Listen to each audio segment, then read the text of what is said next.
Back in late April of 2015, almost exactly 9 years ago, riots erupted in Baltimore, Maryland over the demise of a career criminal named Freddie Gray, who died while in police custody. Now, a few people remember his name today, but at the time, he was the most recently canonized BLM saint and the guy whose death everybody was pretending to mourn. The most memorable thing about that moment in history, though, isn't Freddie Gray himself or even the riots, but what the then mayor of the city said the day after, as the media put it, peaceful protests took a violent turn. Mayor Stephanie Rawlings Blake stood in front of news cameras and told the world that she had decided to give, quote, those who wish to destroy space to do that as well. Now, by her own testimony, she had instructed law enforcement to stand by and give rioters space to destroy their own community, to let off some steam and vent their frustrations by committing crimes. At the time, it was shocking that a political leader would openly allow that kind of behavior and even admit that she was allowing it. It also cast the riots in an even more bizarrely childish light. The rioters were now like children having a temper tantrum in the grocery store, and the mayor was the overly lenient pushover parent allowing the scene to continue. But as Mayor Rawlings Blake discovered, the problem with giving space to destroy is that eventually you will want them to stop destroying. And then at that point, you'll have to do exactly the thing that you could have and should have done the moment that the lawlessness started. And when you do that, the rioters will not at that point thank you for having given them more time and space than they ever deserved. You know, whenever you decide to finally enforce the law, they will claim to be oppressed, just as they would have if you had enforced the law from the beginning. So why didn't you just enforce it from the beginning? This is one of the many problems with the space to destroy strategy. And yet, city leaders all across the country in the years since have adopted the same strategy. And in recent weeks, as you've heard, university officials have embraced the space to destroy approach as well. And last night, that decision, as it always does, inevitably, came to a head. After allowing leftist pro-Hamas demonstrators to maintain an illegal encampment for many days, Columbia University finally brought in the NYPD to arrest the criminals. A decision that was only made after they broke into and occupied a building on campus. When the police arrived in full force with riot shields and zip ties and buses to arrest and detain the demonstrators, it didn't take very long before the situation was brought under control and the authorities had wrestled back the property that had been illegally seized. There were many videos of this operation as it unfolded, often posted by leftist groups who expected the public to be shocked and horrified by the images. Here's one example. This is a video posted by a group called National Students for Justice in Palestine. Watch. Back it up! Back it up! That means you! Back up! Back up! Back up! Back up! Get back! Get back! Get arrested! Get back or get arrested! Okay, so they posted that along with the caption, SWAT and SRG have invaded Columbia's campus and are entering Hinds Hall. They have forced out all the press to prevent recordings of their brutality. But as you saw in their own video, there was no brutality. It was literally just the police shouting, get back. That was the brutality. They were raising their voices. Oh, dear God.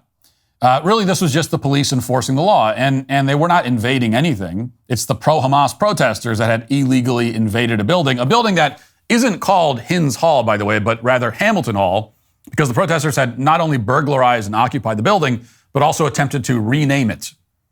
They expected us to be deeply disturbed and outraged on their behalf that their act of organized burglary and trespassing is no longer allowed to continue. And indeed, many on the left, including prominent politicians who spoke out, did express outrage. According to them, these protesters should be allowed to do whatever they want indefinitely and break whatever laws they want to break for as long as they want to break them without facing any consequences whatsoever. Like, that is their actual position. Nonetheless, dozens of the criminals were arrested, and now they will face not only criminal charges, but expulsion. They will be then thousands of dollars in debt with no college degree, which means they'll be in only slightly worse shape than the people who are thousands of dollars in debt with a college degree. Meanwhile, on the other side of the country, the illegal encampment on UCLA's campus was also invaded, but not by police. Here's the report from Breitbart. Roughly 100 pro-Israel vigilantes stormed the Palestine Solidarity encampment at the University of California, Los Angeles late Tuesday night and early Wednesday morning, sparking battles with activists. The raid occurred after nearly a week in which UCLA not only allowed the encampment to occupy the main plaza on campus, but also allowed pro-Palestinian activists to run their own security, barring access to students and the public. Here's what this quote-unquote raid looked like.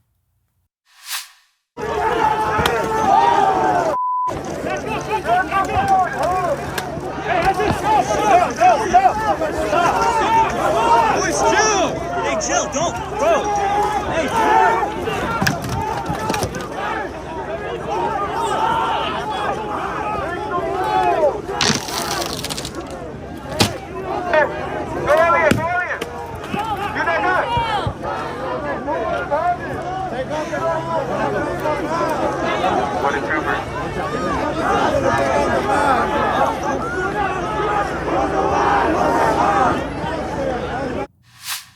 Okay, so I mean, not exactly. This is not exactly Braveheart. The battle that we're seeing here it sounds a lot worse than it is when you see it on video.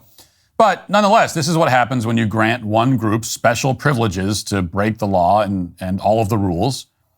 Not only break the rules, but come up with their own rules. When you allow them to seize a part of the campus and decide who's allowed to walk through it. That sort of wildly unjust, disproportionate situation can only continue for so long before everybody else, the people expected to abide by the law, have simply had enough of the double standard and decide to take matters into their own hands. If you don't want that to happen, and you definitely shouldn't want it to happen, then enforce the rules equally and hold everyone to the same standard. Which means that which means that nobody should be allowed to maintain any kind of illegal encampment on the campus at all. Keep this in mind.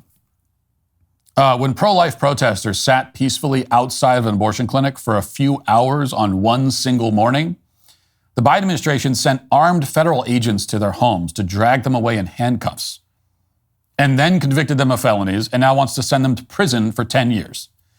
When January 6 protesters trespassed in the Capitol, the federal government responded by spending the next 3 years hunting them down one by one and tossing them in prison. So when the left objects to how these pro-Hamas protesters are being treated, it's not because these protesters are being handled harshly. No, they're being handled with kid gloves, especially compared to what protesters and demonstrators on the right experience. So that's not their problem.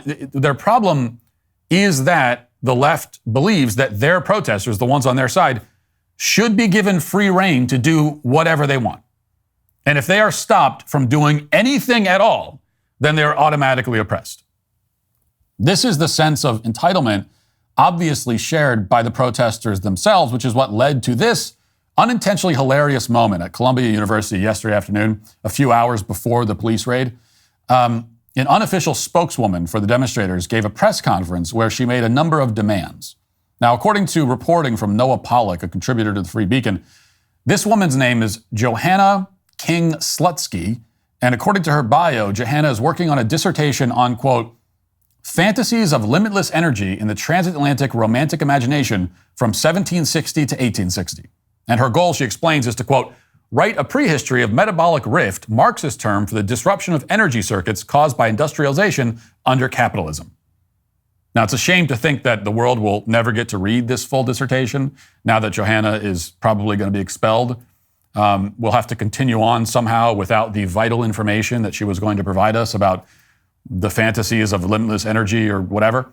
But in any case, now that you know what sort of person we're talking about, you will not be surprised by the demands that she made during this press conference. Listen. Protesters have voiced their intention to remain at Hind Hall until Columbia concedes to Quad's 3 demands, which are divestment, financial transparency, and amnesty. Resistance is justified in the movement for liberation.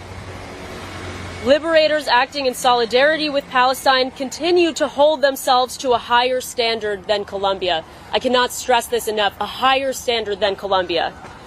This university has repeatedly endangered its students by instituting a police state with military-style checkpoints, repressing and isolating students on campus, calling armed riot cops for the largest mass arrests on campus since 1968, and weaponizing food insecurity and houselessness in order to escalate and use as leverage in negotiations.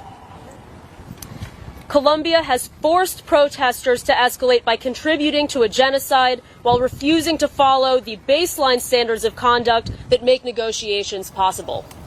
Okay, so those are the demands. They say that they're willing to negotiate. They will enter into negotiations, but only if Columbia University follows the rules that the burglars and trespassers have set out. Now, of course, the problem for the group is that they have absolutely no leverage whatsoever. They can simply be removed from the building and arrested at any time. They have no leverage. They have no power. Nothing but the privilege they've been granted to cosplay as revolutionaries. It can be revoked at any moment. And it was, shortly after these demands were made. But the most striking and hilarious part of this bizarre press conference was when she made a plea for, and I quote, humanitarian aid.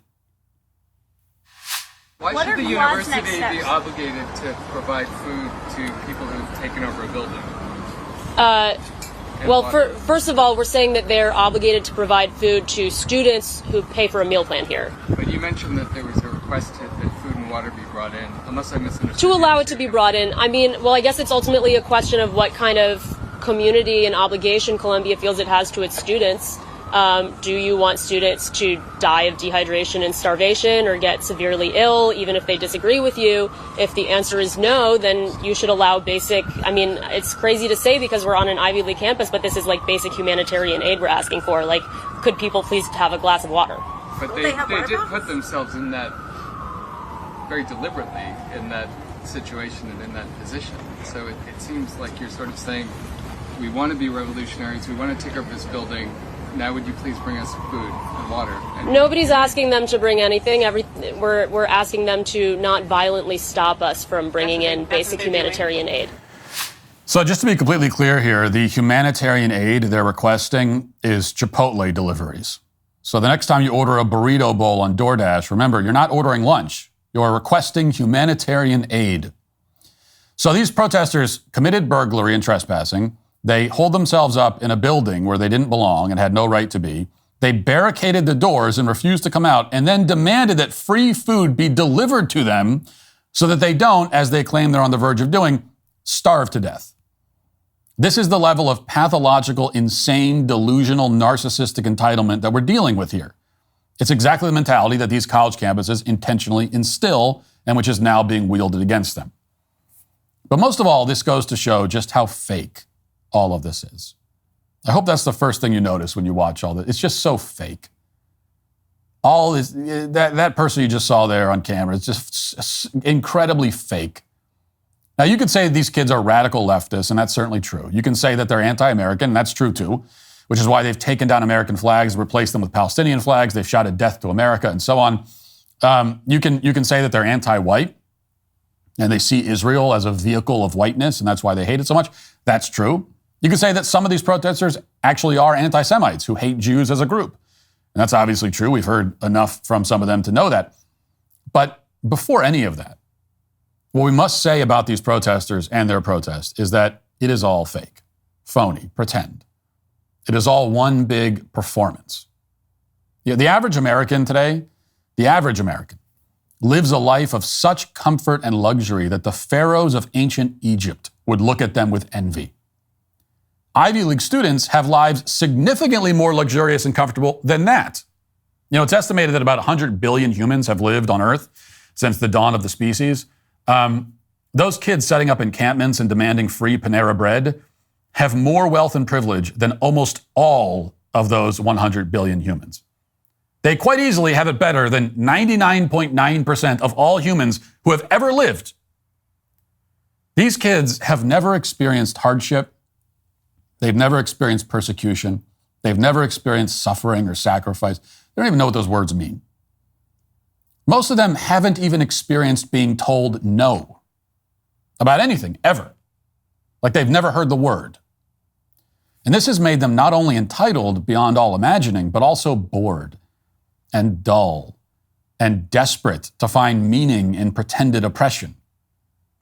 They have no religion, most of them, no belief in God, no source of meaning in their lives. And they subscribe to an ideology that paints all the world and all of history as a struggle between persecutor and persecuted. They want to be in the latter group, if only so they can feel better about themselves and also experience some excitement in a life that otherwise consists of sitting around and staring at screens while all of their needs are met at the snap of a finger. Their whole worldview is a part of this game of pretend. It's not just this protest, it's everything. Everything these people say and do. They walk around every day in a fantasy world, one where they are the revolutionaries fighting back against a racist, white supremacist, handmaid's tale system that seeks to annihilate and enslave them. And they maintain this fantasy and double down on it, even as the system affords them every privilege it possibly can.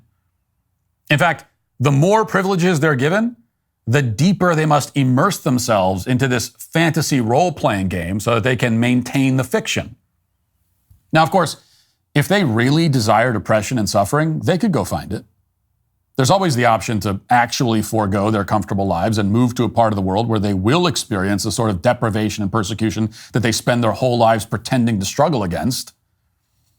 But they don't want the fantasy to become real any more than, somebody fighting zombies in an arcade game wants to look over and find himself surrounded by the monsters in real life. They want to keep it all inside the game, inside the virtual reality fantasy, which is what all of this really is. Until eventually a piece of reality breaks through the barrier and imposes itself on them. And in this case, they find themselves arrested and expelled from school. The good news is that now they have a real misfortune to complain about. The bad news is they brought it on themselves. And the worst news of all is that they will almost certainly learn nothing from the experience. Thanks for checking out this video. If you'd like to listen to my full podcast on the go, you can check out The Matt Walsh Show on Apple Podcasts, Spotify, or wherever you get your podcasts.